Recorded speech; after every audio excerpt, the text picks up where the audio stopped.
Okay. So, pili ka ng dalawang consecutive numbers from 1 to 9. So, ano yung consecutive numbers? So, magkasunod. So, pwedeng 1, 2, pwedeng 4, 5, pwedeng 5, 6, pwedeng 8, 9, kahit ano. Diba? Pili ka lang ng dalawa. Okay, meron ka na? Okay, yung maliit na number na napili mo, i-add mo sa 10. Na-add mo na? Okay. May sagot na, di ba? Yung malaking number, isubtract mo doon sa naging sagot.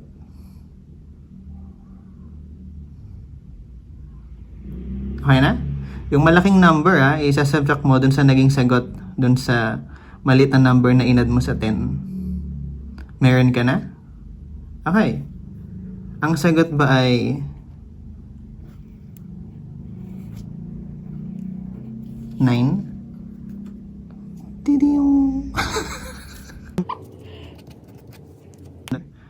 So ayun, konting konting icebreaker, no, parang medyo magic trick. Pero basic math lang 'yon yung ginawa ko doon. So today is tuturuan ko kayo ng konting math tricks, tips and tricks. So pwedeng makatulong sa mga fast computation nyo kapag magme-mental kayo, 'di ba? So first is yung any number kapag minultiply sa 5. So, dito. Any number kapag minultiply natin sa 5. Na. So, ito yung rule. No, kahit gaano kalaki yan, kahit gaano kaliit, or gaano kalaki, malalaman agad natin ang sagot kapag minultiply sa pag 5 lang. Okay? So, simula tayo sa 5. Okay, let's say first example natin ay 100 times 5. Okay, madali lang muna, 'di ba? Kapag nakita natin yan, 100 times 5, ang sagot diyan ay 500, 'di ba? Okay. So yung shortcut or trick dito sa any number multiply by 5 is kapag may number tayo na minumultiply by 5, ang magiging sagot po doon ay yung number kakalhatiin nyo. No. Kapag kinalahati nyo na, so kapag kinalahati po natin yung 100, siya ay 50, di ba? I-move natin yung decimal place, di ba? May decimal place yan dyan, di ba? Ganyan yan. I-move natin yung decimal place ng isa. So magiging 500, di ba? So, tama siya. Okay. Masyadong basic yung first example na ginawa ko. So, palitan natin ng mas mahirap. Okay. So, dito naman, sabihin natin 222. Ayan, 222 multiply by 5. Diba? Medyo mas mahirap na siya compared dun sa kanina. Ayan. Diba? Huwag nyo nang pansinin to. And 222 divided by 5. So, shortcut dyan is, kakalhatiin to. 101, di ba? Kalahati ng 222, 111. Then, move natin yung isang decimal place. Lagyan natin dito. Ang sagot po dyan ay 1,110. Kahit i-calculate nyo pa, tama yan. Okay, next example, para maniwala kayo na totoo po yun, yung shortcut na yan. Sabihin natin meron tayong, madadali lang to, yung madali lang kalahatiin. Mamaya tayo dun sa mahirap. So, 666. Ayan. Times 5. Ayan, medyo mahirap na siyang i-multiply, diba? Pero dahil dun sa shortcut natin, madadalian tayo. So, 666, kalahatiin nyo po yung 666. Ilan? 333. Tama, diba? So, move natin yung isang decimal place. Magkakaroon dito ng 0. So, 666 times 5 is 3,330. Okay.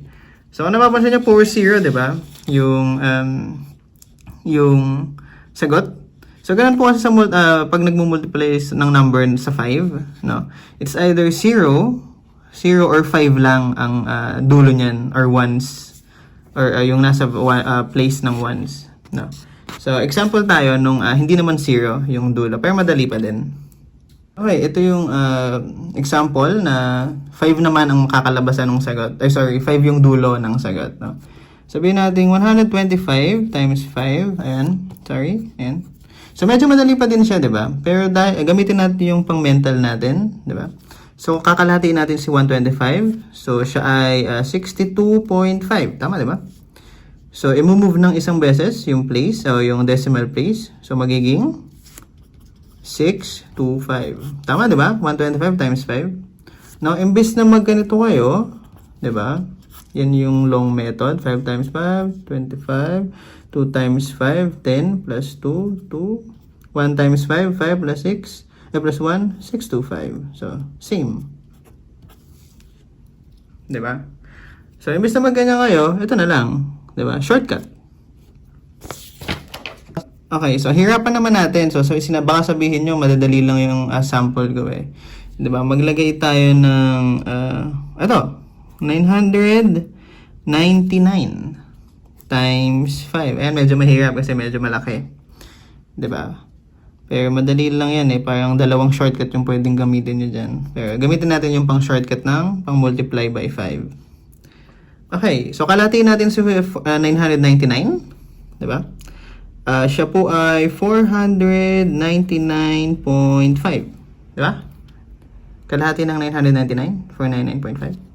So i-move natin yung decimal place ng isa. Siya po ay 4,995. Diba?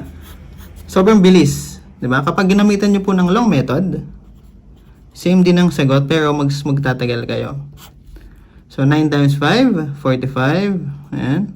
9 times 5, 45 plus 4, 9, 49, carry 4. 9 times 5, 45 plus 4, 49. Diba? Same. Okay. So, isa pang example, baka hindi pa din kayo naniniwala din sa shortcut natin. So, gawin naman natin sobrang butal or sobrang hindi kasi dito sa 999, may isa pang shortcut dyan eh, pero tsaka ko na ituturuan. Mas madali yan, pero focus tayo sa shortcut ng 5. Sample, ano pa bang pwedeng sample? Sige, sabihin natin 727. Ayan, medyo random. Times 5. Okay? Kalahati po ng 727 ay 363.5. Tama? Tama ba? Tama. Tama yan. Okay, move natin ng isang beses yung decimal place. Ayan. So, andito na siya. Magiging 3,635. Double check natin kung tama nga yung ginawa ko. Yung shortcut na pinagmamalaki ko. 727, sorry. Pangit. 727 times 5. And 7 times 5, 35. Carry 3. 2 times 5, 10. Plus 3, 13. Carry 1. 7 times 5, 35. Plus 1, 36. Tama. Diba? So, yun yung shortcut kapag magmumultiply tayo ng kahit anong number sa 5. Kahit million pa yan. Diba? Kakalahatiin nyo lang.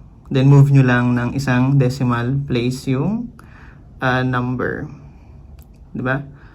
So, again, kapag naging ganyan, yung, sorry. Ayan. Kapag naging ganyan, yung sagot, diba? Kapag kinalahati nyo, nandito yung decimal place. Kapag nag-move, magkakaroon ng 0. Okay? Basic decimal rule yun. No? Kapag naman ganyan ang sagot, move nyo lang. So, magiging 1,005 na. No? Okay. So, yun yung shortcut sa kapag magmumultiply tayo ng any number sa 5. So, makakatulong yan. Hindi nyo lang alam kung saan makakatulong. Pero, promise makakatulong yan sa mga buhay-buhay natin. Okay, next is any number. Sorry, any number. Sorry. Multiply by 11. Okay, kanina ay 5. Ngayon naman ay 11. Okay, kapag magmumultiply tayo ng any number by 11, ito po yung rule, no?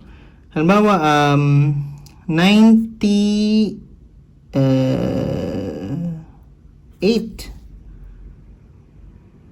Okay, nga, 98 times 11. Ang rule po dyan ay si 9 kopyahin natin, si 8 kopyahin natin, yung nasa loob po, ang gagawin natin ay 9 plus 8.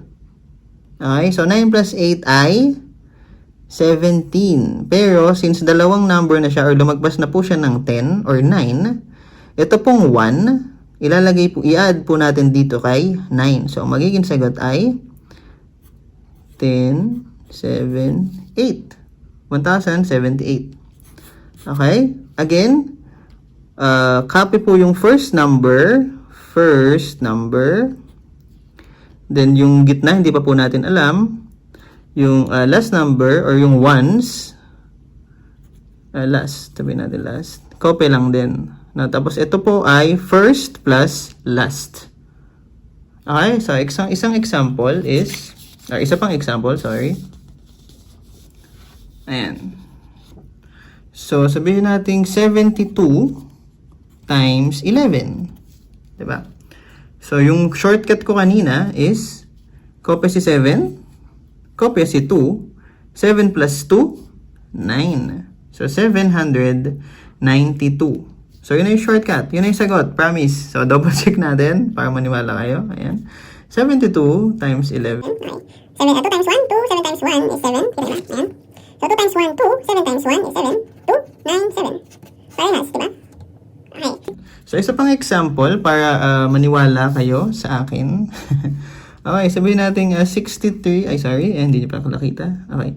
63 times 11. Okay. So, yung rule ko or yung shortcut is copy lang po si 6. Diba? Copy lang si 3. Sa dulo, sa gitna is 6 plus 3, 9. So, ang sagot po ay 693. Okay, double check natin para maniwala kayo. 3 times 1, 3. 6 times 1, 6. 3 times 1, 3. 6 times 1, 6. 3, 9, 6. Parehas. Yes. Diba? No, ang maganda pang isang masaulo nyo or matandaan nyo at least is yung square. No? Yung 1. 1 times 1, 1. Sorry, dito nakita. Ayan. 1 times 1, 1. 2 times 2, 4. 3 times 3 is 9, sorry. 4 times 4 is 16. 5 times 5 is 25. 6 times 6, 36. 7 times 7, 49. 8 times 8 is 64. 9 times 9 is 81. 10 times 10 is 100. So, yun yung mga isang pwede pang masaulo. Ulo nyo, sorry, hindi na masyadong kita yung hanggang 10. Ayan. So, ayan, maganda ding masa ulo nyo yan. Actually, sa ulo nyo na yan kung sa ulo nyo yung multiplication table. Kasi lahat po yan ay nasa multiplication ng bawat isang number. Multiplication table na bawat isang number. No. Isa pa, ayan po yung squared nila. Ano ba ibig sabihin ng squared? Kapag inulit ng dalawang beses. So, yun yung pinaka-basic na explanation. No? Isa pa na makakatulong din sa inyo is yung cube. No? Maganda din yan masaulo. Kapag, hindi na masaulo, pero at least hanggang 10 is alam nyo yung cube niya, yung cube ng number. So, syempre, cube ng 1 is 1. Diba? Hindi ko na isusulat ng ganyang kahaba. So, gawin na natin na 2 cube. Cube is 8. 3 cube is 27. 4 cube is 64. 5 cube is 125. 6 cube is, ito hindi masyadong 216. Sorry. 7 cube is 343. Tama? So, ito, 49 times 7. Okay, 8 cube is, ito medyo malalaki na, 512. Okay, 9 cube is 81 times 9 yun yung formula. So, 729. Sorry. 729. And lastly, 10 cube is 1,000. Ayan. Now, 10 cube, 1,000 is 10 times 10 times 10. 1, 2, 3, tatlong 0. 1 times 1 times 1, 1. Okay. So, Yung mga makakatulong sa inyo, sa lahat ng aspeto ng math, no? Kapag familiar kayo dito sa squared, tsaka cube ng number. No? So, ayun. So, yun lang muna. Maraming salamat sa mga panood. Yun lang. Salamat.